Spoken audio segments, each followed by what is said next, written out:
Hi guys, and welcome to another recipe. Well, today on Ron's Keto Cafe we're going to be making a pizza in a mug.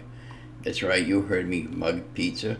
This is a great snack idea if you got a couple of kids and you're for an afternoon snack or something like that, or even an on the go.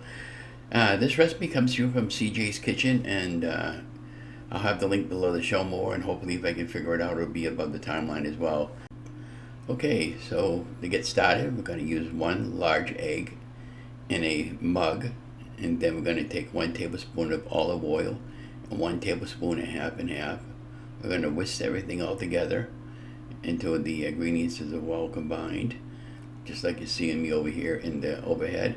And then now we're going to add our dry ingredients: 1 tablespoon of almond flour, 1 tablespoon of coconut flour, a fourth of a teaspoon, or a tablespoon rather, of baking powder, and then a pinch of salt. Add everything, mix it all up together till it's not lumpy, and like I'm doing over here in the bowl, we're going to flatten it down a little bit with the spoon, and then we're going to just layer it out with just kind of like a lasagna, and then you add your favorite toppings. Here we get the Reyes pizza sauce, and we're just smoothing it out a little bit, and then I'm going to be adding some cheese, and of course you can add your favorite toppings like pepperoni, and I believe CJ's Kitchen there in the original video that I saw there, they bought the mini pepperonis, and I might have even done this with this particular one.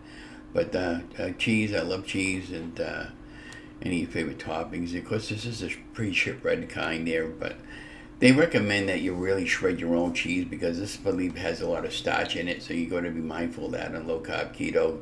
You're trying to eliminate as much carbs as possibly can. And then I'm adding some peppers, and then you have our final product, and then I would just start sampling it out with a spoon. And if it's a little dry, you can add a little olive oil in it, or a little more cheese to it, or even some more sauce on the top.